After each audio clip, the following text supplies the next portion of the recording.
আর্থিক অন্তর্ভুক্তি পরিস্থিতির অবনতি হয়েছে বাংলাদেশে। বিশ্বব্যাংকের সবশেষ বৈশ্বিক আর্থিক অন্তর্ভুক্তি সূচক ফিনডেক্স অনুযায়ী ২০২৪ সালে প্রাপ্ত বয়স্কদের মধ্যে ব্যাংক বহির্ভূত আর্থিক প্রতিষ্ঠান এবং মোবাইল ফোনে আর্থিক সেবা দেয়া প্রতিষ্ঠানে অ্যাকাউন্ট বা হিসাব থাকার হার ৪৩%। ৩ বছর আগে এ হার ছিল ৫৩%। বিশ্বব্যাংক প্রকাশিত ফিনডেক্স রিপোর্ট বিশ্বের বিভিন্ন দেশের মানুষের আর্থিক অন্তর্ভুক্তির চিত্র তুলে ধরে। রিপোর্টে প্রাপ্তবয়স্করা কিভাবে অর্থ সঞ্চয় করে, ঋণ নেয়, অর্থ প্রদান করে এবং আর্থিক ঝুঁকি মোকাবেলা করে তার উপর পর্যালোচনা করা হয়। বিশ্বব্যাংক বৃহস্পতিবার ফিনডেক্স রিপোর্ট ২০২৫ প্রকাশ করেছে। রিপোর্টে ১৪১টি দেশের তথ্য রয়েছে। আর্থিক অন্তর্ভুক্তিতে বৈশ্বিক পরিস্থিতির উন্নতি হয়েছে। বিশ্বে আর্থিক সেবায় হিসাব থাকার হার ৭৪% থেকে বেড়ে ৭৯% হয়েছে। তবে বাংলাদেশের চিত্র ভিন্ন। দক্ষিণ এশিয়ার মধ্যে শুধু পাকিস্তানের চেয়ে বাংলাদেশে অ্যাকাউন্ট থাকার হার বেশি।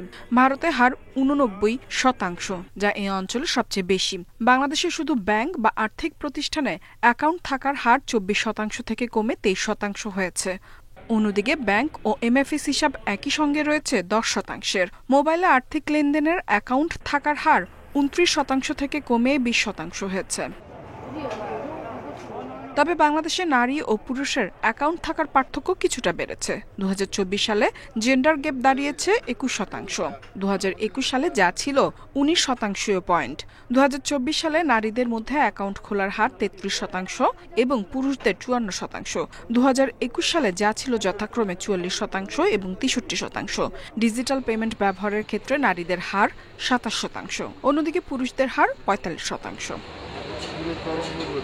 বিশ্বব্যাংকের প্রতিবেদনে বাংলাদেশে আর্থিক সেবায় হিসেবের হার কমে যাওয়ার কারণ ব্যাখ্যা করা হয়নি। তবে ধারণা করা হচ্ছে মোবাইল ফিন্যান্সিয়াল সার্ভিসে অ্যাকাউন্ট কমে যাওয়া এর কারণ হতে পারে।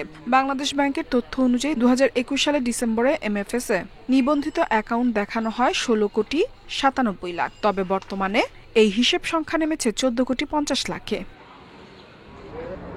ইফাতারা, ইন্ডিপেন্ডেন্ট নিউজ।